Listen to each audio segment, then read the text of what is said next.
The age of 80, Burt Lancaster, one of the most compelling figures in Hollywood's golden age, finally let the truth surface, a truth he had guarded for decades. Beneath the charismatic screen persona and rugged masculinity, he harbored a deeply personal story that had never made the headlines.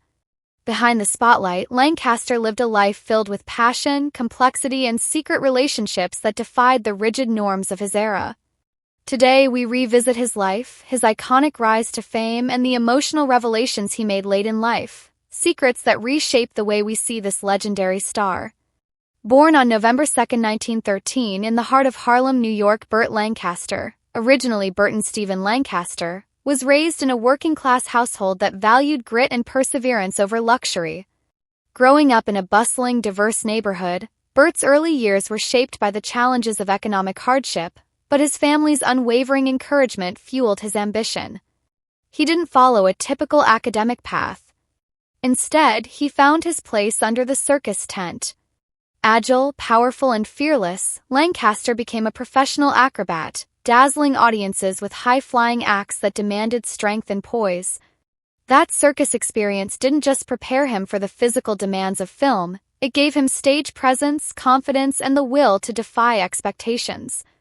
Lancaster entered Hollywood in the 1940s, bringing with him a look that immediately set him apart. Towering at over 6 feet with striking features and a commanding presence, he quickly became a go-to actor for heroic and intense roles. But Lancaster wasn't content with being just another matinee idol. He wanted to take on roles that had meaning, that explored the human condition. His breakout film, The Killers, 1946, saw him play a brooding ex-boxer haunted by his past. The performance launched him into stardom and established him as a serious actor, someone capable of portraying internal struggle, not just external bravado. Refusing to settle into Hollywood's typecasting machine, Lancaster took control of his career in a bold move few dared to make at the time. In the 1950s, he co-founded a production company, Hecht Hill Lancaster, alongside Harold Hecht and James Hill. This venture gave him the freedom to choose projects that resonated with him.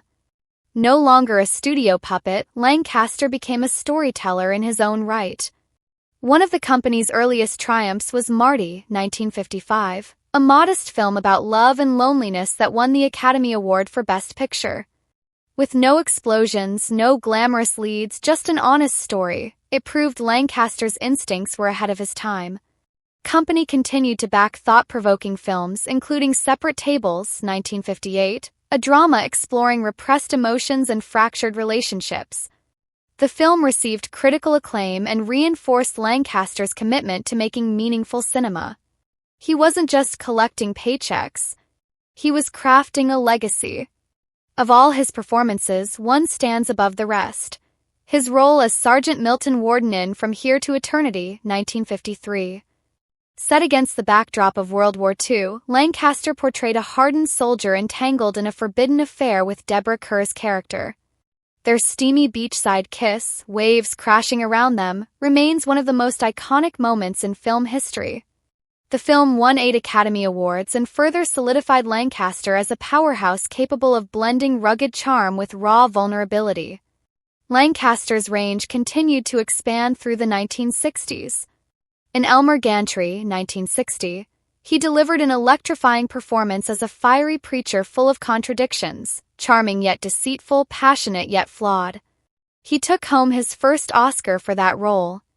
Just 2 years later, he transformed into Robert Stroud in Birdman of Alcatraz, a tender portrayal of a hardened criminal who finds redemption through caring for birds. The role earned him another Oscar nomination and revealed a gentler side of the actor.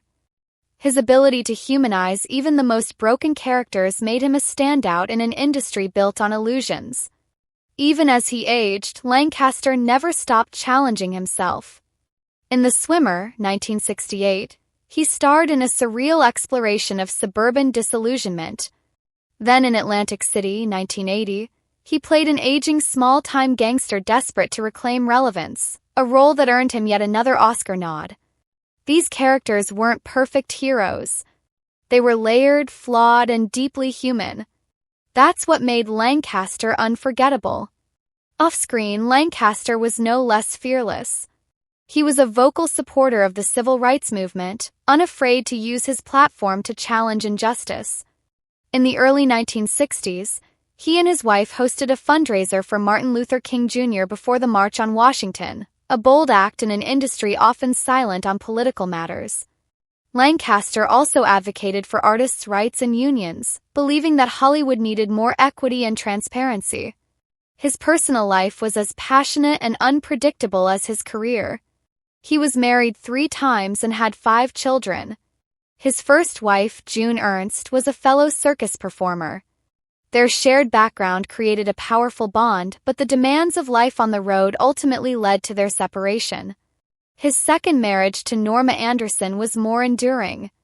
They met during a USO tour in World War II, and their shared dedication to social activism made them a formidable team. Together, they raised a family and supported progressive causes, but even this union faced difficulties, ending in divorce after more than 2 decades. Later, Lancaster became involved with Jackie Bone, a hairstylist he met on set.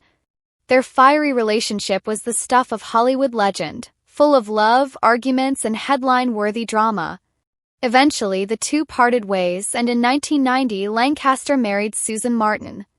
Their relationship, more peaceful and grounded, provided him with comfort in his final years.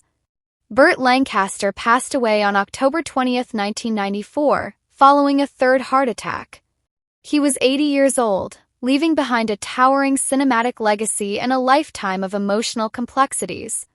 But in his twilight years, as the curtain slowly fell on his remarkable journey, Lancaster shared a truth that had remained in the shadows: his secret relationships with men during an era when such revelations could destroy careers. Hollywood of the mid-20th century was a world governed by strict norms and carefully manufactured public images. To be openly gay was to invite scandal, blacklist, and ruin. So Lancaster, like many others, kept this part of himself hidden.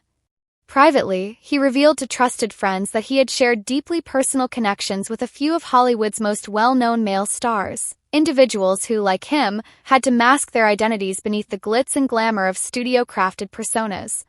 Among them was the charming and enigmatic Cary Grant. Their affair was brief but emotionally charged, filled with secrecy and longing. For Lancaster, these relationships weren't just flings, they were meaningful bonds that shaped his emotional world. These revelations don't diminish Lancaster's legacy, they enrich it. They remind us that behind every legend is a real person, full of contradictions, courage, and hidden truths. Burt Lancaster lived boldly, acted fearlessly, and loved in ways the world wasn't ready to see. And now, at last, the full story is coming into view.